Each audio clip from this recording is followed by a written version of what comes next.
Pagi itu, 7 Oktober 2025, langit Karawang kelabu seperti kain kafan yang robek. Sungai Citarum mengalir lamban, airnya hitam pekat, seolah menolak cahaya matahari yang baru merangkak di ufuk timur.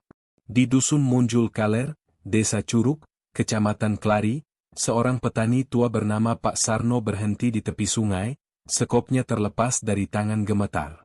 Di antara riak air yang keruh, sesosok tubuh mengambang, telanjang, pucat seperti lilin yang meleleh, dengan rambut hitam panjang yang menjalar seperti rumput liar di permukaan air. Matanya terbuka lebar, menatap kosong ke langit, seolah menyimpan jeritan yang tak pernah keluar. Itu, manusia, gumam Pak Sarno, suaranya pecah. Kakinya mundur, tapi pandangannya terkunci pada tubuh itu, luka cekikan merah keunguan di leher, goresan kasar di lengan dan paha, dan noda darah kering yang bercampur lumpur. Sungai seolah memamerkan rahasianya, menolak menyembunyikan kejahatan ini lebih lama. Di kejauhan, angin membawa suara aneh, desis pelan, seperti bisikan ratusan suara yang bercampur dengan gemericik air. Tolong, balas. Warga mulai berdatangan, terpanggil oleh teriakan Pak Sarno yang memecah keheningan pagi. Ibu-ibu menutup mata anak-anak mereka, para lelaki menunduk, tak sanggup menatap tubuh yang kini menjadi pusat horor desa. Itu perempuan, bisik seorang warga, suaranya gemetar. Bukan dari sini, tapi kenapa di sungai kita? Gosip menyebar cepat, seperti api di ilalang kering, hantu sungai lagi minta korban. Bukan hantu, ini pembunuhan. Lihat matanya, dia belum tenang. Di tengah kepanikan, Kepala Desa Curug, Maman Dul Rohman, tiba dengan sepeda motor tuanya. Wajahnya keras, tapi matanya berkaca-kaca saat ia mendekati tepi sungai. Ia tahu sungai ini menyimpan rahasia, cerita-cerita lama tentang arwah perempuan yang tenggelam, tentang kutukan yang tak pernah diucapkan keras-keras oleh warga. Jangan sentuh, perintahnya kepada warga yang mulai mendekat, ingin tahu lebih banyak. Biarkan polisi yang urus. Tapi suaranya tenggelam dalam desas-desus, dan di lubuk hatinya, ia merasa sungai ini bukan sekadar saksi, ia pelaku, menelan nyawa dan menyisakan dendam.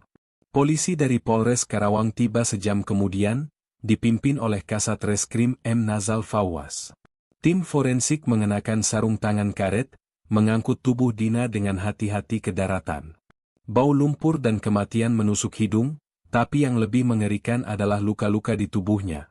Bekas cekikan yang dalam hingga mematahkan tulang leher, goresan seperti cakaran di dada, dan tanda gigitan di paha yang tak mungkin dilakukan manusia biasa. Ini bukan cuma pembunuhan, gumam seorang petugas forensik, suaranya pelan tapi penuh kengerian.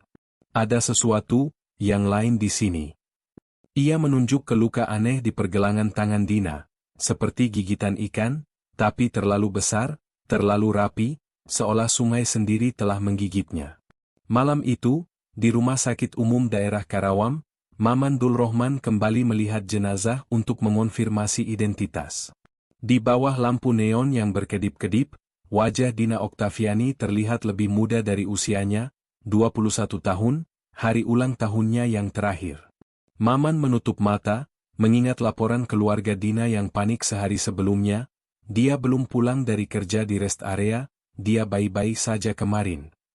Suara ibu Dina bergema di kepalanya, penuh isak dan keputusasaan. Maman tahu, ini bukan sekadar kematian.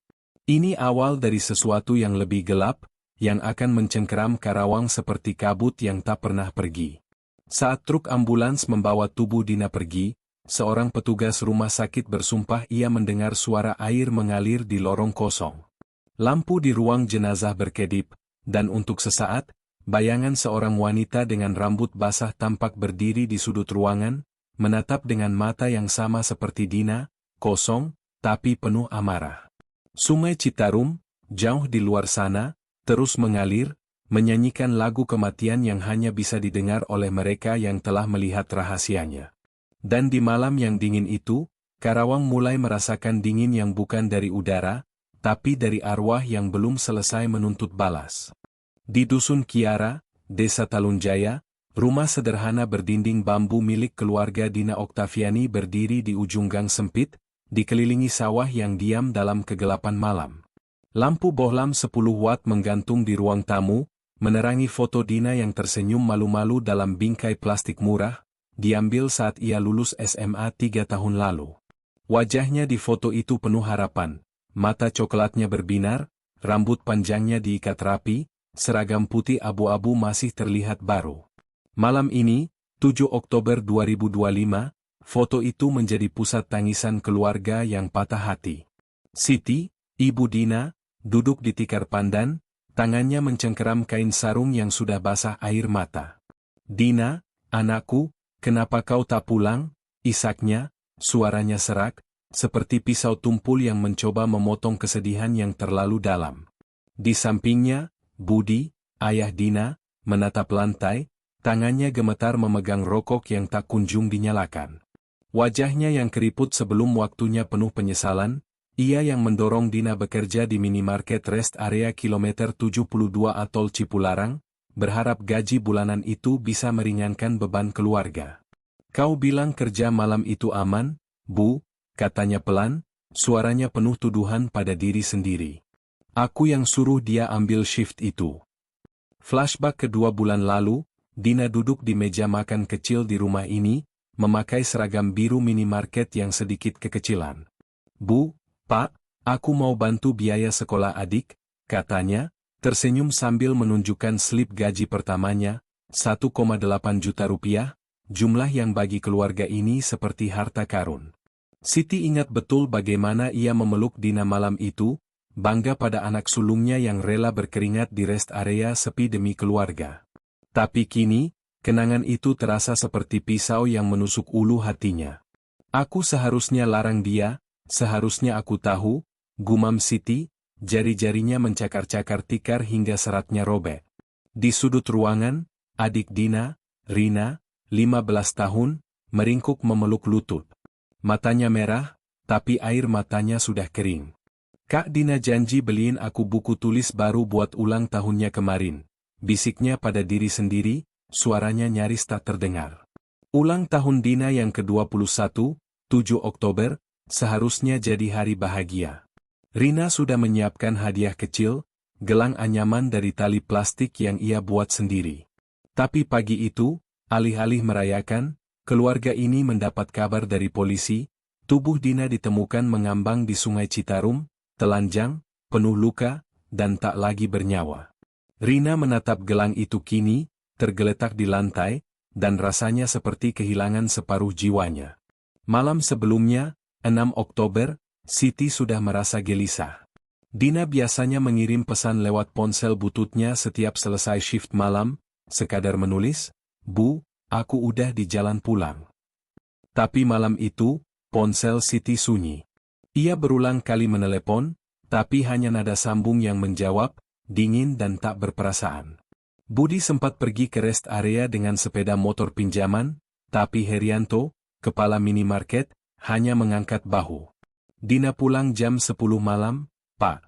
Mungkin mampir ke teman," katanya, nada suaranya terlalu tenang, matanya menghindari tatapan Budi. Kini, Siti menyesali kenapa ia tak memaksa masuk ke minimarket malam itu, menyeret anaknya pulang. Horor mulai merayap di rumah itu. Saat tengah malam menjelang, angin di luar membawa suara aneh, seperti tetesan air yang jatuh di atap seng, padahal langit cerah. Rina bersumpah ia mendengar suara kakaknya memanggil namanya dari arah sawah, pelan tapi jelas, "Rina, tolong." Siti menjerit saat ia membuka pintu belakang dan menemukan genangan air kecil di teras, berbau lumpur dan darah, meski tak ada hujan. Budi, yang biasanya skeptis soal hal-hal gaib, tak bisa menyangkal bulu kuduknya berdiri saat ia melihat bayangan samar di cermin tua di ruang tamu, wajah Dina, basah, dengan leher penuh bekas cekikan. Keluarga ini tak tahu bahwa di balik kematian Dina, ada rahasia yang lebih gelap. Sungai Citarum, tempat tubuhnya ditemukan, bukan sekadar aliran air. Cerita-cerita tua di Talunjaya berbisik tentang arwah perempuan yang pernah tenggelam di sana, korban kekerasan, pengkhianatan, atau pengorbanan, yang kini menanti di dasar air, mencari jiwa baru untuk menemani mereka.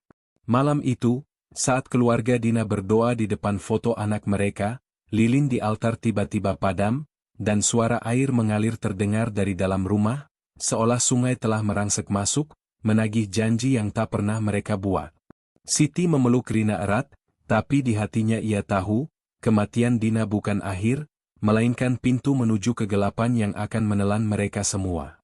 Malam 6 Oktober 2025, rest area kilometer 72 Atol Cipularang terasa seperti kuburan yang diterangi lampu neon pucat. Minimarket Alfamart tempat Dina bekerja sunyi, hanya suara dengung kulkas minuman dan derit pintu otomatis yang sesekali terbuka tanpa sebab. Dina berdiri di belakang kasir, seragam birunya sedikit kusut, rambutnya diikat asal-asalan setelah shift panjang. Matanya lelah, tapi masih memancarkan kehangatan seorang gadis yang berjuang demi keluarga. Di sudut ruangan, Herianto, kepala minimarket, menatapnya dari balik meja kantor kecil, matanya seperti serigala yang mengintai mangsa. Dina, panggilnya, suaranya lembut tapi ada nada licin yang membuat bulu kuduk Dina merinding. Sebentar lagi tutup. Aku mau ngomong. Dina mengangguk, tak curiga, meski hatinya berdegup tak nyaman. Herianto selalu ramah, terlalu ramah.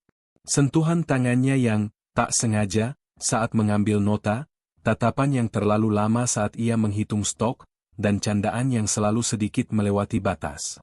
Ada apa, Pak?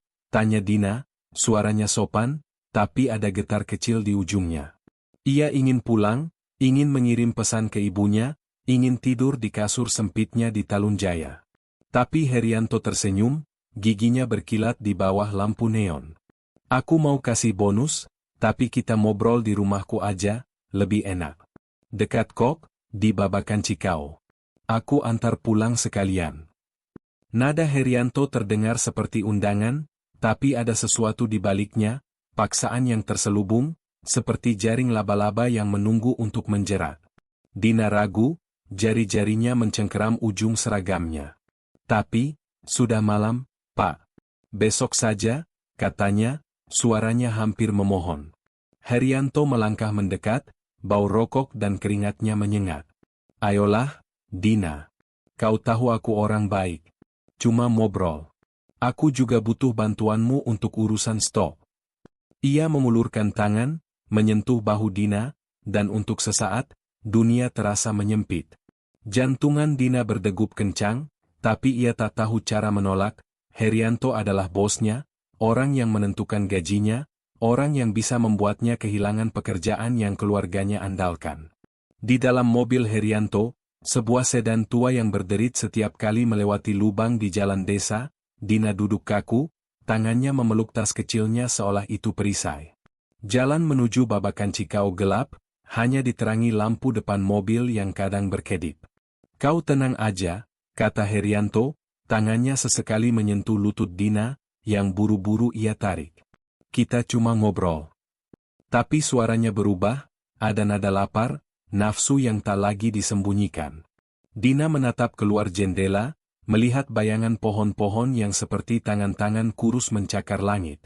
Ia teringat cerita ibunya tentang Sungai Citarum, tentang arwah yang menunggu di air hitam, dan untuk pertama kalinya, ia merasa sungai itu mengintipnya dari kejauhan. Rumah Herianto adalah bangunan kecil bercat kusam, dindingnya penuh retakan, atap sengnya berderit ditiup angin. Di dalam, bau apek dan asap rokok menyambut Dina seperti embusan napas dari makhluk tak kasat mata. Duduk, perintah Herianto, menunjuk sofa tua yang berderit saat Dina menyentuhnya. Ia menawarkan minuman, tapi Dina menolak, tangannya gemetar. Pak, aku mau pulang, katanya, suaranya nyaris pecah. Herianto tertawa pelan, suara yang membuat jantungan Dina seperti dihantam palu. Jangan takut, Dina. Kau anak baik. Aku cuma mau, lebih dekat. Saat itulah dunia Dina runtuh. Herianto melangkah mendekat, wajahnya berubah, bukan lagi bos yang ramah, tapi predator dengan mata yang berkilat seperti binatang liar. Tangannya mencengkeram lengan Dina, kuat, tak memberi ruang untuk melawan. Jangan berisik, bisiknya, suaranya seperti desis ular. Dina menjerit, tapi rumah itu terlalu jauh dari tetangga, dindingnya seolah menelan suaranya. Ia meronta, kuku-kukunya mencakar lengan Herianto, tapi pria itu hanya tertawa, nafasnya panas di wajah Dina. Kau tahu aku susah, Dina. Aku butuh uang, dan kau bisa bantu aku, dengan caramu. Di luar, angin malam membawa suara gemericik air, seolah sungai Citarum, yang hanya beberapa kilometer dari rumah itu, mendengar jeritan Dina. Dinding rumah seolah berdenyut, seperti jantungan makhluk hidup yang haus. Dina teringat wajah ibunya, adiknya Rina, dan janji-janji kecil yang kini terasa begitu jauh. Ia memohon, Tuhan, tolong, tapi yang menjawab bukan Tuhan, melainkan kegelapan di mata Herianto, yang kini bukan lagi manusia, melainkan cerminan dari nafsu dan keputusasaan yang telah merasuki jiwanya. Malam itu, di rumah yang lebih mirip sarang setan, Dina bukan hanya kehilangan nyawanya. Ia kehilangan harapan, kepercayaan, dan kemanusiaan yang pernah ia pegang erat. Dan di kejauhan, sungai terus bernyanyi, lagunya penuh dendam, menanti saat tubuh Dina akan menjadi bagian dari rahasianya. Herianto tak tahu, tapi dengan setiap sentuhan paksaannya, ia tak hanya menghancurkan Dina, ia membangunkan sesuatu yang jauh lebih tua, lebih haus, dan tak akan pernah memaafkan. Di dalam rumah Herianto yang pengap, malam 6 Oktober 2025 menjadi neraka bagi Dina Oktaviani. Ruangan kecil itu, dengan sofa tua dan bau apek yang menyengat, seolah menutup diri dari dunia luar, menjebak Dina dalam cengkeraman kegelapan. Lampu neon di langit-langit berkedip-kedip, seolah ikut menghitung detik-detik menuju kehancuran. Dina, dengan seragam minimarket yang kini robek di bahu, meronta di sofa, tangannya mencakar udara, mencari pegangan yang tak pernah ada. Tolong, Pak, jangan, jeritnya, suaranya pecah, penuh keputusasaan yang mengiris jiwa. Tapi Herianto, wajahnya kini bengis seperti topeng iblis, hanya menatapnya dengan mata yang tak lagi manusiawi, mata yang dipenuhi nafsu, keputusasaan, dan kegilaan. Diam, Dina, bentak Herianto, suaranya seperti cambuk. Tangannya, kasar dan penuh urat, mencengkeram leher Dina, jari-jarinya menekan kuat, memutus aliran udara. Dina tersedak, matanya melebar, air mata mengalir membasahi pipinya yang pucat. Ia melihat sekilas wajah ibunya, Siti, yang tersenyum saat ia berpamitan pagi tadi, wajah adiknya, Rina, yang meminta buku tulis baru, dan mimpi-mimpinya yang sederhana, membeli baju baru untuk lebaran, mengirim adiknya ke sekolah yang lebih baik. Kini, semua itu terasa seperti bayangan yang memudar di ujung pandangannya yang mulai gelap. Herianto bukan lagi bos yang pernah tersenyum ramah di minimarket. Utang judi yang menumpuk, ancaman preman yang mengintai, dan tekanan hidup telah merenggut kemanusiaannya. Kau tahu aku butuh uang, teriaknya, suaranya bercampur isak, seolah ia juga membenci dirinya sendiri. Tapi kebencian itu tak menghentikan tangannya. Ia mencekik lebih kuat, jari-jarinya seperti kawat yang mencengkeram leher Dina, mematahkan tulang rawan dengan bunyi kecil yang mengerikan. Dina meronta, kuku-kukunya mencakar lengan Herianto hingga berdarah, tapi tenaganya melemah, napasnya tersengal, dan dunia mulai berputar. Namun, kegelapan Herianto tak berhenti di pembunuhan. Dalam delusi sakitnya, ia melihat tubuh Dina yang tak lagi bergerak sebagai trofi, objek untuk memenuhi nafsu terkutuknya. Dengan tangan gemetar, ia merobek sisa pakaian Dina, menodai tubuh yang sudah tak bernyawa dengan kekerasan yang tak bisa diucapkan. Bau darah dan keringat memenuhi ruangan, bercampur dengan aroma lumpur yang entah bagaimana merembes dari luar, seolah sungai Citarum, yang hanya beberapa kilometer jauhnya, ikut menyaksikan. Dinding rumah seolah berdenyut, setiap retakan seperti urat yang hidup, dan dari kejauhan, suara air mengalir terdengar, bukan gemericik biasa, tapi seperti erangan ratusan jiwa yang terperangkap. Dina, dalam detik-detik terakhir kesadarannya, merasakan sesuatu yang lebih dari kematian. Ada dingin yang tak wajar merayap di kulitnya, seperti sentuhan jari-jari tak kasat mata dari dasar sungai. Dalam kegelapan yang menelannya, ia mendengar bisikan, bukan suara Herianto, tapi suara lain, perempuan, tua, dan penuh dendam, "Kau milik kami sekarang, dia akan membayar." Matanya, yang masih terbuka saat nyawanya pergi, menangkap sekilas bayangan di sudut ruangan.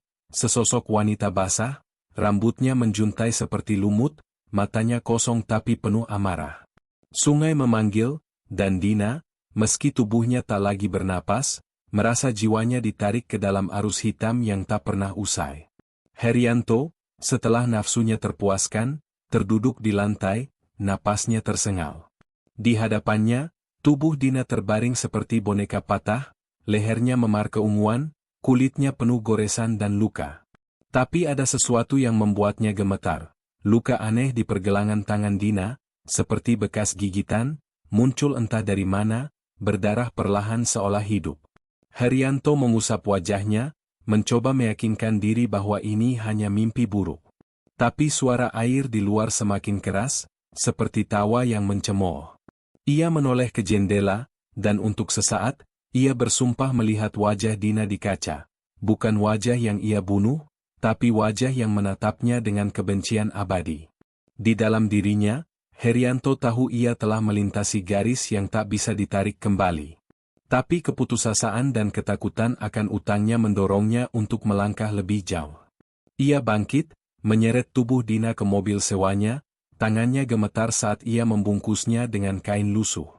"Maaf, Dina," gumamnya, tapi kata-kata itu kosong, tertelan oleh suara air yang kini seolah mengalir di dalam kepalanya. Malam itu, ia bukan hanya membunuh seorang gadis, ia membangunkan sesuatu yang jauh lebih tua, jauh lebih haus, yang kini menunggunya di dasar Sungai Citarum, siap menagih harga yang tak pernah ia bayangkan. Malam 6 Oktober 2025, kegelapan di rumah Herianto di Babakan Cikao, Purwakarta, terasa seperti makhluk hidup yang merangkak di dinding. Bau darah dan keringat masih menempel di udara, bercampur dengan aroma lumpur yang seolah merembes dari Sungai Citarum, meski jaraknya beberapa kilometer. Tubuh Dina Oktaviani terbaring di lantai, pucat, penuh luka cekikan dan goresan brutal, matanya terbuka lebar seolah menolak kematian. Herianto, dengan napas tersengal dan tangan berlumur darah, berdiri di atasnya, jantungannya berdegup kencang, bukan karena rasa bersalah, tapi karena ketakutan akan apa yang baru saja ia lakukan, dan dorongan sakit untuk menutupinya. "Diam, kau sudah mati," gumamnya pada tubuh Dina, suaranya serak, seolah meyakinkan dirinya sendiri. Tapi matanya tak bisa lepas dari luka aneh di pergelangan tangan Dina, bekas gigitan yang tak mungkin dibuat manusia, dengan tepi yang rapi seperti dipahat, mengeluarkan darah hitam yang mengalir lambat, seolah hidup.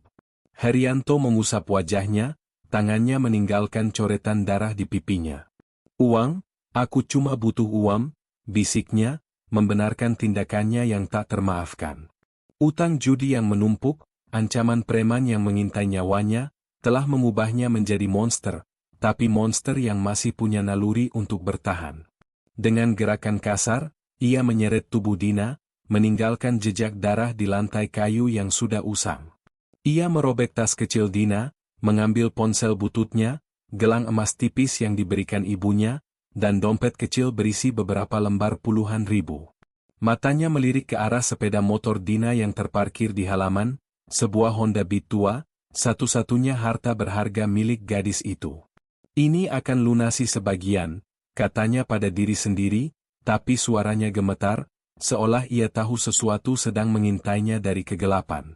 Di luar, suara gemericik air dari arah sungai terdengar semakin keras, seperti tawa rendah yang mencemooh keberaniannya. Herianto membungkus tubuh Dina dengan kain karung yang ia temukan di gudang kecilnya, setiap gerakan penuh kekejaman mekanis. Ia mengikat karung itu dengan tali plastik, tapi saat ia menarik talinya, ia merasa ada sesuatu yang menarik balik, seperti tangan tak kasat mata yang mencengkeram dari dalam karung. "Apa ini?" Ia menjerit pelan, mundur, tapi hanya angin malam yang menjawab, membawa bau lumpur dan kematian. Ia menyeret karung itu ke mobil sewaan, sebuah van tua yang ia pinjam dari teman dengan alasan, urusan keluarga. Saat ia melempar tubuh Dina ke bagasi, kain karung itu terbuka sedikit, memperlihatkan wajah Dina, mata yang masih terbuka, menatapnya dengan kebencian yang tak bisa ia hindari. Herianto menutup bagasi dengan keras, tapi suara itu bergema seperti peti mati yang dikunci. Perjalanan menuju Sungai Citarum terasa seperti perjalanan ke neraka. Jalan desa yang gelap hanya diterangi lampu depan van yang berkedip-kedip, dan setiap lubang di jalan membuat tubuh Dina di bagasi bergoyang, seolah ia masih hidup, mencoba meronta. Herianto menyalakan radio untuk menenggelamkan suara di kepalanya, tapi suara penyiar terputus-putus, bercampur dengan desis aneh seperti bisikan, "Kau, milik, kami." Ia mematikan radio, tangannya gemetar, keringat bercucuran di dahinya.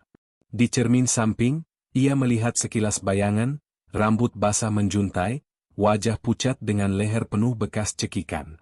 "Bukan dia," teriaknya, menepis udara, tapi bayangan itu hilang, meninggalkan hanya degup jantung yang nyaris meledak. Sampai di tepi Sungai Citarum, di Dusun Munjul Kaler, Desa Curug, Herianto mematikan mesin van.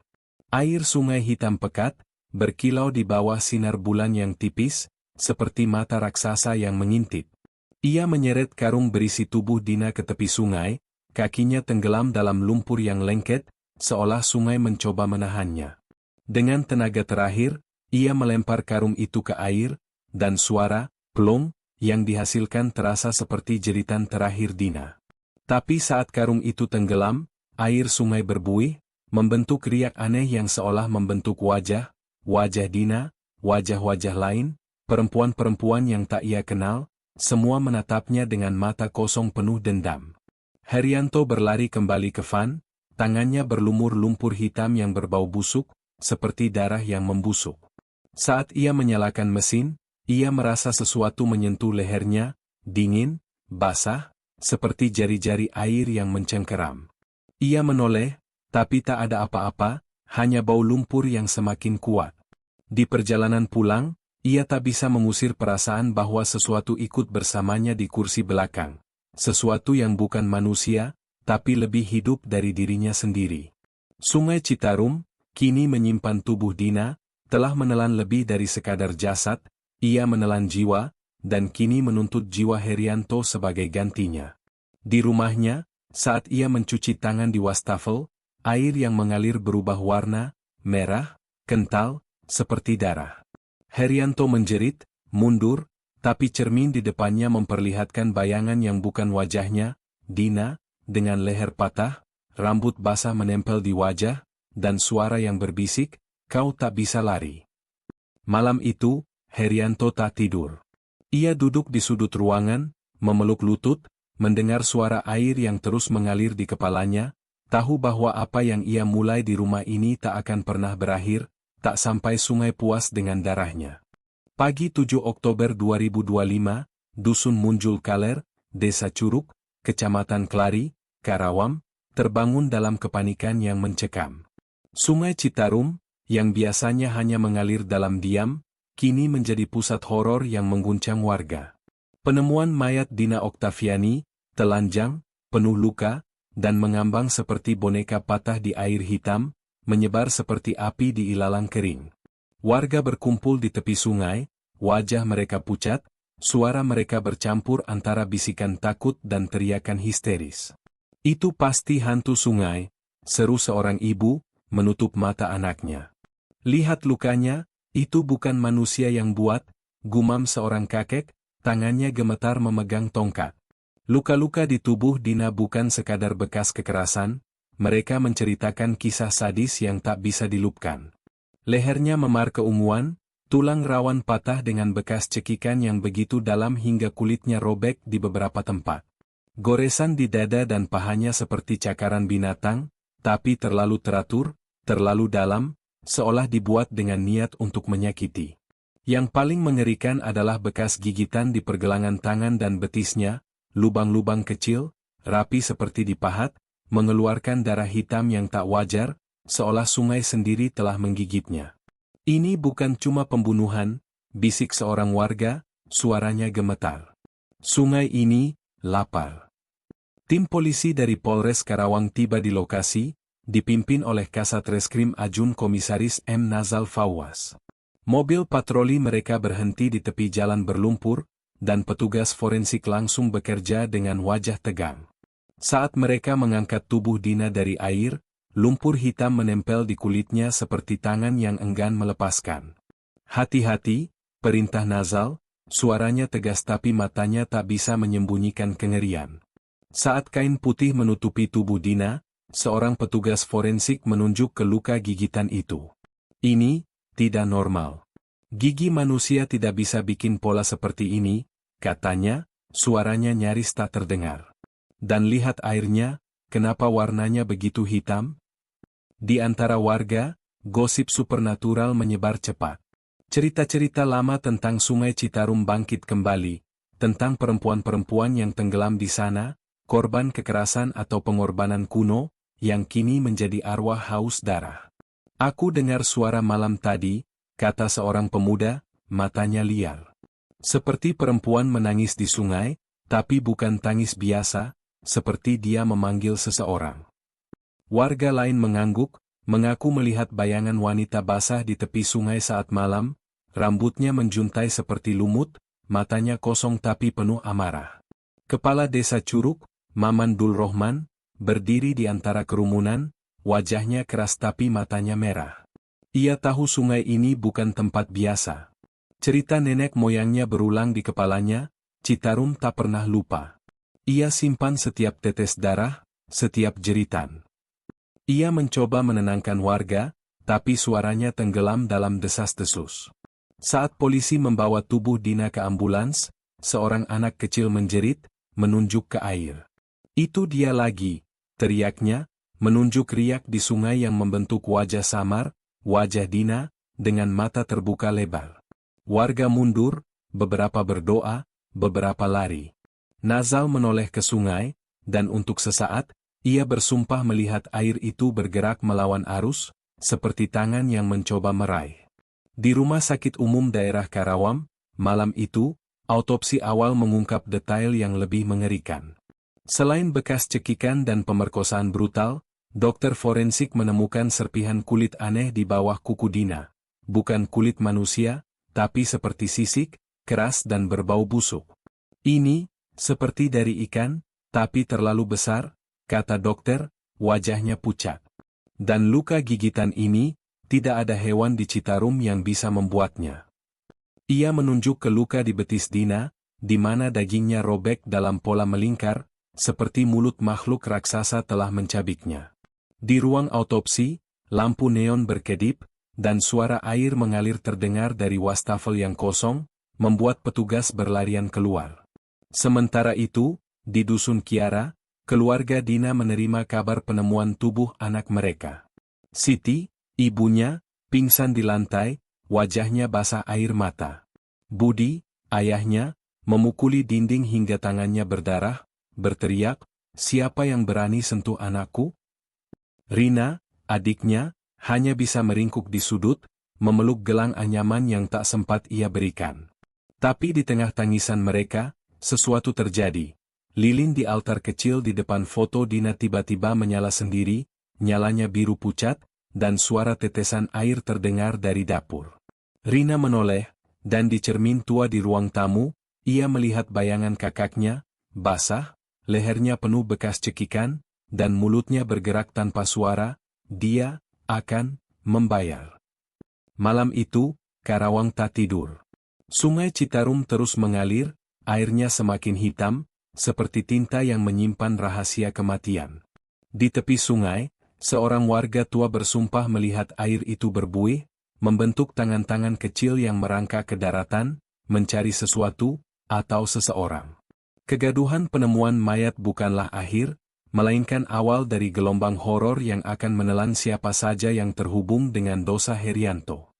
Dan di kedalaman sungai, sesuatu yang bukan manusia mulai bernyanyi, lagunya penuh dendam, menanti saat untuk mencabik jiwa pelaku dengan kekejaman yang jauh lebih sadis dari yang pernah ia lakukan. Tanggal 9 Oktober 2025, rest area kilometer 72 A Tol Cipularang terasa seperti perangkap yang menutup. Minimarket Alfamart, tempat Herianto menyembunyikan wajahnya di balik senyum palsu selama 3 hari setelah pembunuhan, kini dikelilingi mobil polisi.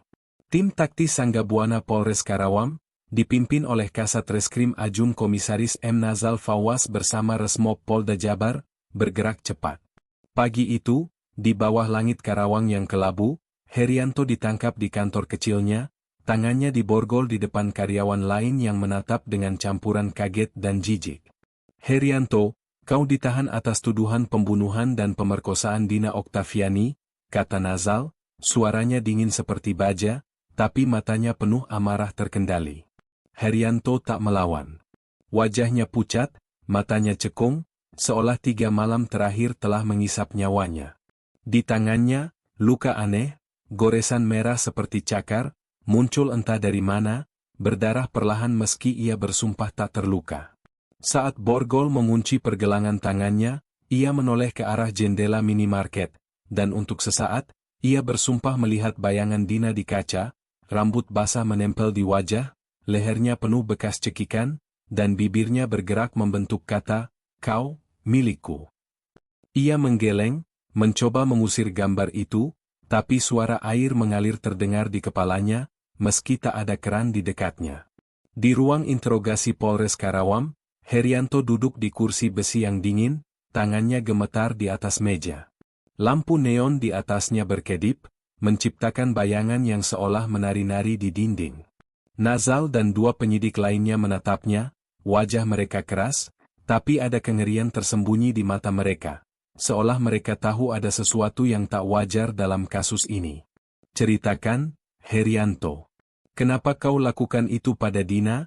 tanya Nazal, suaranya tajam seperti pisau.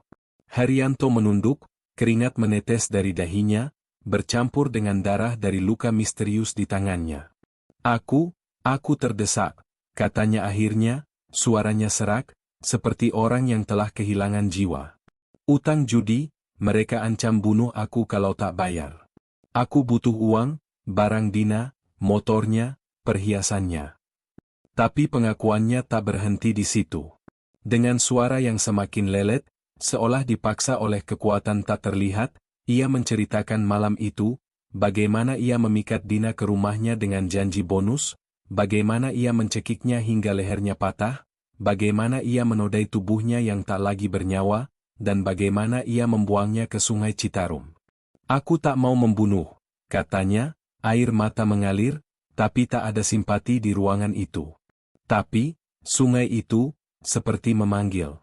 "Setelah aku buang dia, airnya, seperti hidup. Aku dengar suara, seperti tawa, seperti dia masih di sana."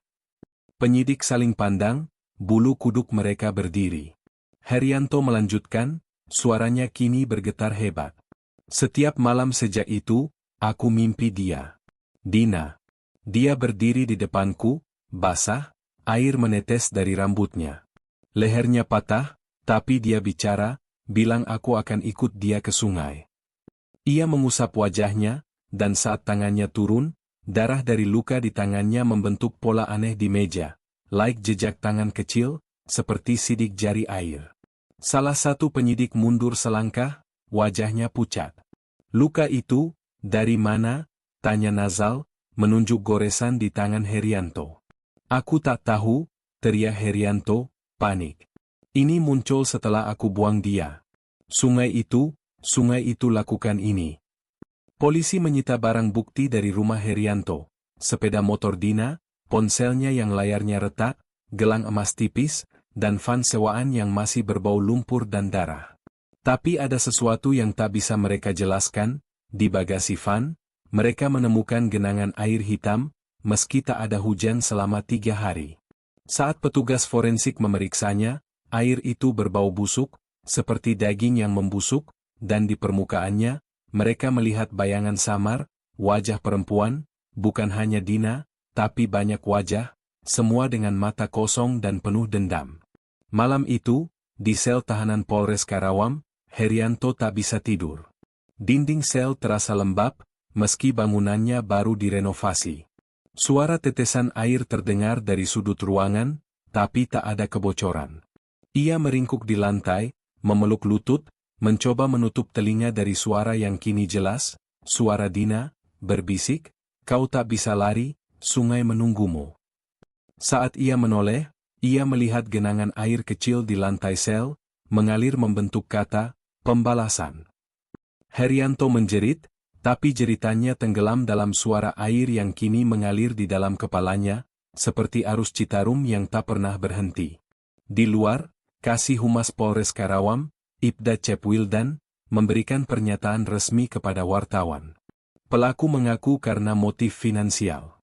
Barang bukti sudah diamankan, dan kasus ini akan dilimpahkan ke Polres Purwakarta karena TKP di wilayah mereka, katanya, suaranya tegas tapi matanya gelisah. Ia tak menceritakan apa yang ia lihat di ruang interogasi, bagaimana lampu berkedip setiap kali Herianto menyebut nama Dina, atau bagaimana suara air mengalir terdengar dari ventilasi yang kosong. Karawang, malam itu, terasa seperti kota yang dikepung oleh sungai. Sungai yang tak hanya mengalir di tanah, tapi juga di mimpi, di bayangan, dan di jiwa setiap orang yang tahu rahasia mengerikan Dina Oktaviani. Di Dusun Kiara, Desa Talunjaya, rumah sederhana keluarga Dina Oktaviani tenggelam dalam duka yang tak terucapkan. Malam 9 Oktober 2025, setelah penangkapan Herianto, udara di rumah itu terasa berat, seolah dinding bambunya menyerap tangisan dan keputusasaan. Siti, ibu Dina, duduk di tikar pandan, menatap foto anak sulungnya di altar kecil, lilin di depannya menyala redup, nyalanya bergetar seperti napas yang tersengal. Matanya bengkak, wajahnya pucat, tapi tangannya tak pernah lepas dari tasbih kayu yang kini mulai aus karena doa-doa yang tak putus. Dina, anakku, maafkan ibu, bisiknya, suaranya pecah, setiap kata seperti pisau yang mencabik hatinya sendiri. Di sampingnya, Budi, ayah Dina, berdiri di ambang pintu, menatap sawah gelap di luar, tangannya mencengkeram kusen hingga buku-bukunya memutih. Aku yang suruh dia kerja di sana, gumamnya, suaranya penuh penyesalan yang menggerogoti. Aku yang bunuh anakku. Rina, adik Dina yang berusia 15 tahun, duduk di sudut ruangan, memeluk gelang anyaman yang tak sempat ia berikan untuk ulang tahun kakaknya. Matanya kosong, tapi di balik tatapan itu ada kemarahan yang membara, marah pada dunia, pada Herianto, dan pada dirinya sendiri karena tak bisa melindungi kakaknya. Kak Dina bilang dia mau pulang cepat malam itu, katanya tiba-tiba, suaranya kecil tapi tajam, memotong keheningan. Dia janji ajak aku makan bakso di pasar. Siti menoleh, air mata baru mengalir, tapi ia tak bisa menjawab. Kenangan kecil seperti itu, janji sederhana, tawa Dina saat menggoda Rina, kini terasa seperti luka yang tak pernah sembuh. Tapi di balik duka, ada rahasia yang mengintai, rahasia yang keluarga ini simpan selama bertahun-tahun, tersembunyi seperti lumpur di dasar sungai Citarum. Siti menarik napas dalam, lalu berbicara, suaranya pelan tapi penuh beban. Budi, kita harus ceritakan. Tentang nenek. Budi menoleh tajam, wajahnya keras. Jangan, Siti. Itu cuma cerita kampung, bentaknya, tapi matanya penuh ketakutan. Rina mendongak, bingung. Cerita apa, Bu? Tanyanya, suaranya gemetar, merasakan ada sesuatu yang lebih besar dari kematian kakaknya. Siti menghela napas, tangannya mencengkeram tasbih lebih erat. Nenekmu, ibunya ibu, dia, pergi di sungai itu. Ia berhenti, seolah kata-kata itu terlalu berat untuk diucapkan. Dia bukan cuma tenggelam, Rina. Dia, seperti Dina. Ditemukan tanpa baju, lehernya penuh bekas cekikan. Orang-orang bilang itu pembunuhan, tapi tak pernah ada yang ditangkap. Dan sejak itu, sungai itu, berubah. Budi menunduk, tangannya menutup wajahnya, seolah ingin menghapus kenangan itu. Mereka bilang sungai itu haus, lanjut Siti, suaranya nyaris berbisik. Haus perempuan. Setiap beberapa tahun, ada yang diambil. Nenekmu, sekarang Dina.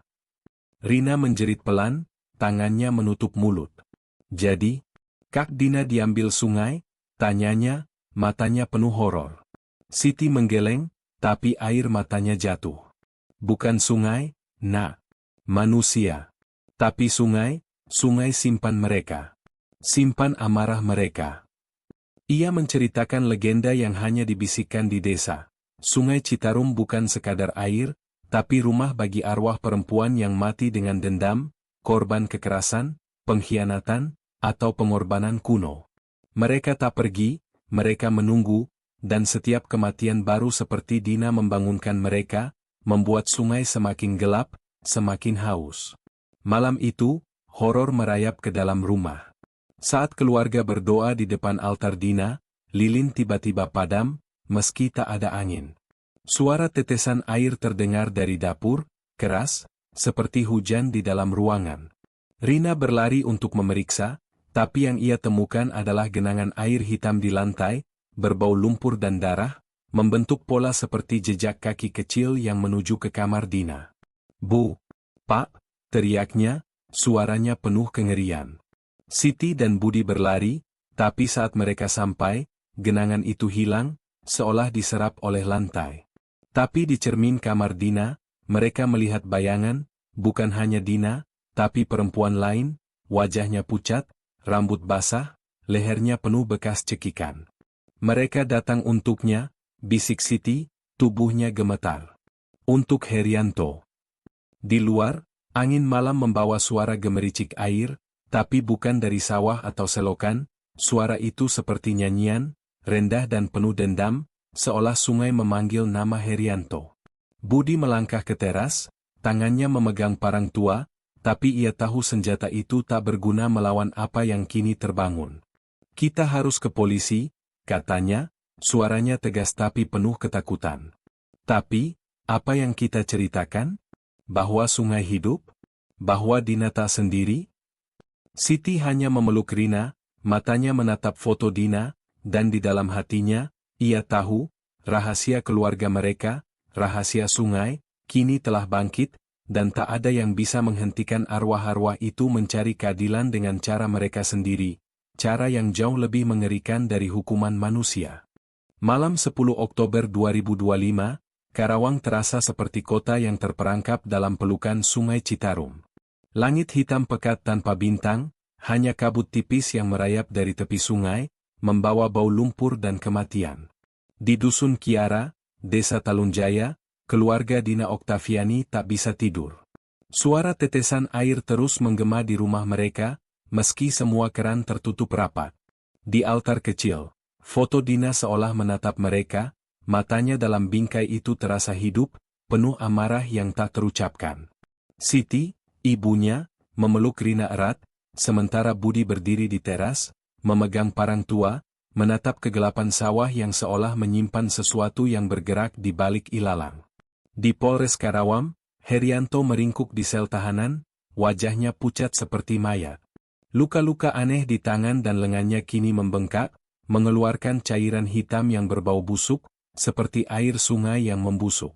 Setiap kali ia memejamkan mata, ia melihat Dina, basah, rambutnya menjuntai seperti lumut, lehernya patah, tapi mulutnya bergerak, berbisik, "Kau milik kami sekarang."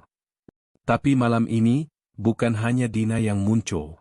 Dalam mimpinya, ia melihat perempuan-perempuan lain, wajah mereka pucat, mata kosong, tubuh mereka penuh luka cekikan dan gigitan seperti Dina. Mereka berdiri di tepi sungai, tangan mereka terulur, jari-jari basah mencengkeram udara. "Citarum tak lupa," bisik mereka serentak, suara mereka seperti gemuruh air yang menghantam dinding sel. Legenda Sungai Citarum, yang selama ini hanya bisik-bisik di antara warga desa, kini terasa seperti kutukan yang bangkit. Orang-orang tua di Talunjaya dan Curug menceritakan kisah-kisah yang tak pernah ditulis, hanya diwariskan dari mulut ke mulut. Sungai itu, kata mereka, bukan sekadar aliran air. Dulu, ratusan tahun lalu, Citarum adalah tempat ritual kuno, pengorbanan perempuan untuk menenangkan dewa-dewa air yang haus. Gadis-gadis muda, seringkali dipilih karena kemurnian atau dosa orang lain, dilempar ke dalam air dengan tangan terikat, leher mereka dicekik terlebih dahulu agar jiwa mereka tetap di sungai. Tapi dewa-dewa itu tak pernah ada, hanya mitos yang diciptakan untuk membenarkan kekejaman. Arwah para korban, penuh dendam, tak pernah pergi. Mereka menjadi bagian dari sungai, membuat airnya hitam, lumpurnya lengket seperti darah, dan riaknya seperti jeritan yang tak pernah usai. Kisah Nenek Siti, ibunya sendiri, adalah salah satu babak kelam dalam legenda itu. 30 tahun lalu, ia ditemukan mengambang di Citarum, telanjang, lehernya penuh bekas cekikan, sama seperti Dina. Tak ada pelaku yang tertangkap, tapi warga bersumpah melihat bayangannya di tepi sungai, menangis, memanggil nama-nama yang tak dikenal. Sungai itu simpan dendam, kata seorang dukun tua di Curug, yang kini menolak mendekati Citarum setelah penemuan tubuh Dina. Setiap kematian baru membangunkan yang lama. Dina bukan yang pertama, dan Herianto, dia bukan yang terakhir. Di Polres Karawang, Kasat Reskrim M. Nazal Fawaz mulai merasakan beban yang tak wajar. Malam itu, saat ia meneliti laporan forensik, lampu di kantornya berkedip, dan suara gemericik air terdengar dari ventilasi. Ia menemukan catatan aneh di laporan autopsi Dina. Serpihan sisik di bawah kukunya, bukan dari ikan biasa, tapi dari sesuatu yang tak bisa diidentifikasi. Ini tidak masuk akal, gumamnya, tapi jantungannya berdegup kencang saat ia teringat mimpi malam sebelumnya. Dina berdiri di depannya, air menetes dari tubuhnya, menunjuk ke sungai sambil berkata, "Mereka menunggu." Nazal mencoba mengabaikan firasat buruk, tapi saat ia meninggalkan kantor, ia melihat genangan air hitam di lantai, membentuk jejak kaki menuju ruang bukti, tempat barang-barang Dina disimpan. Di sel Herianto, ketegangan mencapai puncak. Malam itu, lampu sel padam total, meninggalkan kegelapan yang terasa hidup. Herianto menjerit saat ia merasa tangan-tangan dingin menyentuh kakinya, basah dan licin seperti lumpur. "Pergi. Aku minta maaf," teriaknya, tapi suaranya tenggelam dalam suara air yang kini mengalir di dalam sel, meski lantainya kering.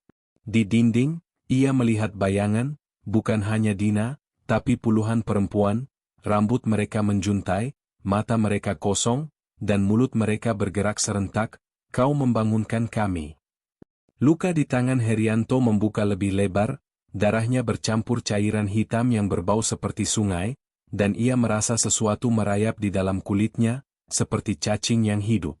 Di Dusun Kiara, keluarga Dina menghadapi horor yang sama. Rina terbangun dari mimpi buruk, berteriak saat melihat bayangan kakaknya di cermin kamar. Bukan hanya Dina, tapi perempuan lain di belakangnya, wajah mereka pucat, leher mereka patah.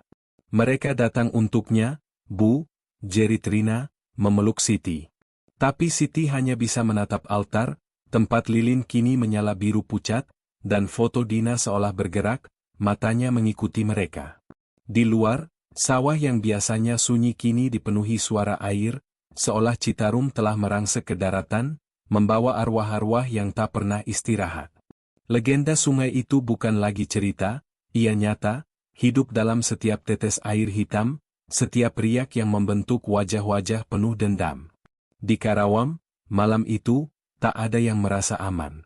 Warga mendengar suara tangisan dari sungai, lampu-lampu di desa berkedip tanpa sebab, dan air keran di banyak rumah berubah hitam, berbau darah. Sungai Citarum telah bangkit, dan bersama Dina, arwah-arwah lain menunggu, bukan hanya untuk Herianto, tapi untuk siapa saja yang tahu rahasia mereka. Kengerian itu tak lagi tersembunyi di dasar air. Ia merayap ke daratan, siap mencabik jiwa dengan cengkeraman yang lebih mengerikan dari kematian itu sendiri.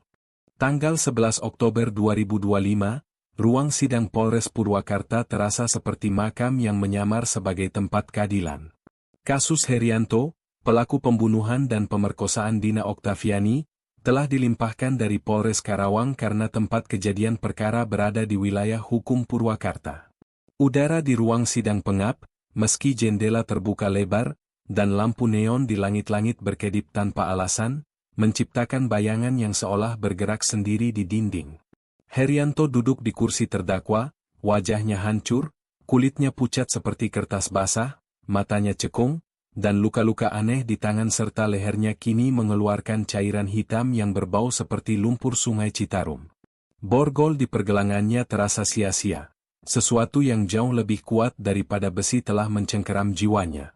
Jaksa membacakan dakwaan dengan suara tegas, "Herianto, 27 tahun, dijerat pasal 351 KUH pidana tentang penganiayaan berat yang menyebabkan kematian, serta pasal terkait pemerkosaan dan perampokan. Bukti-bukti ditampilkan, sepeda motor Dina, ponselnya yang retak, gelang emas tipis, dan van sewaan yang masih berbau darah dan lumpur. Tapi di antara bukti-bukti itu, ada sesuatu yang tak dijelaskan.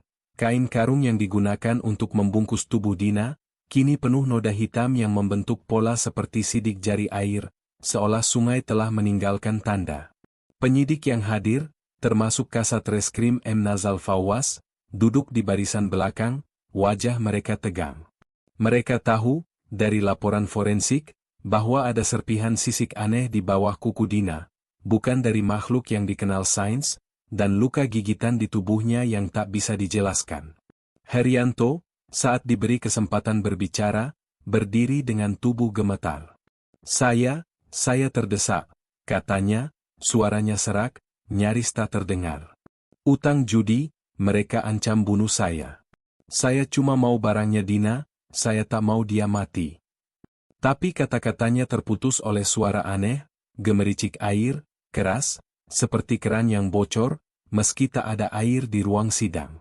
Hakim mengetuk palu, meminta ketenangan, tapi wajahnya pucat saat ia melihat genangan kecil di lantai di depan meja hakim, muncul entah dari mana, berbau busuk seperti sungai yang membusuk. Lanjutkan, perintah hakim, tapi suaranya gemetar. Saat jaksa menunjukkan foto-foto tubuh Dina, lehernya patah, kulitnya penuh cekikan dan goresan, mata terbuka lebar, ruang sidang seolah membeku. Siti, ibu Dina, yang hadir bersama Budi dan Rina, menjerit pelan, tangannya mencengkeram lengan suaminya hingga berdarah. Rina menunduk, air mata jatuh ke gelang anyaman di tangannya, kenangan terakhir kakaknya. Tapi saat foto itu diproyeksikan di layar, lampu sidang padam seketika, meninggalkan ruangan dalam kegelapan. Sorak panik warga dan petugas bergema, tapi yang lebih mengerikan adalah suara yang muncul, suara perempuan, rendah dan penuh dendam, berbisik, kau tak bisa lari. Herianto menjerit, jatuh dari kursi, tangannya mencakar wajahnya sendiri hingga berdarah. Dina! Dia di sini, teriaknya, matanya liar menatap sudut ruangan. Saat lampu menyala kembali, semua orang melihatnya, bayangan samar di dinding, seorang perempuan dengan rambut basah menjuntai, lehernya patah, air menetes dari tubuhnya. Bukan hanya Dina, tapi puluhan bayangan lain, wajah-wajah perempuan yang tak dikenal, semua dengan luka serupa, mata kosong penuh amarah. Hakim membeku, palunya jatuh ke lantai. Nazal berdiri, tangannya mencengkeram pistol dinasnya, tapi ia tahu senjata itu tak berguna. Siti menjerit, anakku. Dina, pulanglah. Tapi Rina, dengan suara kecil yang penuh kengerian, berbisik, bukan cuma Kak Dina, Bu, mereka semua di sini. Herianto, kini berlutut di lantai, menangis tersengal. Sungai itu hidup, katanya, suaranya penuh horor. Saat saya buang dia, airnya bergerak, seperti tangan. Mereka tarik saya, tapi saya lari. Tapi mereka ikut saya, setiap malam.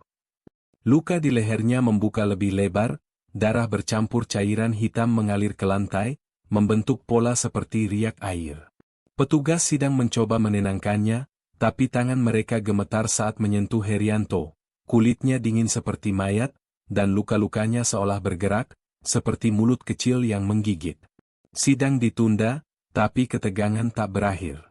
Saat Herianto dibawa kembali ke sel, ia melihat genangan air hitam di lorong Polres, mengalir menuju pintu keluar, seolah menunjukkan jalan ke Sungai Citarum. Di selnya, malam itu, ia tak bisa menutup mata.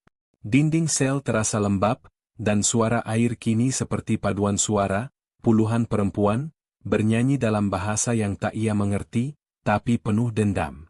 Di cermin kecil di sel, ia melihat wajahnya sendiri berubah. Matanya menjadi kosong, lehernya penuh bekas cekikan, seperti milik Dina. Kau milik kami, bisik suara itu, dan Herianto tahu, hukuman manusia di pengadilan tak ada artinya dibandingkan apa yang menantinya di dasar sungai. Di luar, Karawang tenggelam dalam ketakutan. Warga melaporkan lampu-lampu padam di malam hari, air keran berubah hitam, dan suara tangisan dari sungai yang tak pernah berhenti. Siti, Budi, dan Rina, di rumah mereka, mendengar ketukan di pintu tengah malam, tapi saat dibuka, tak ada siapa-siapa, hanya genangan air hitam di teras, berbau darah. Sungai Citarum, dengan arwah-arwahnya, tak lagi hanya mengintai dari air.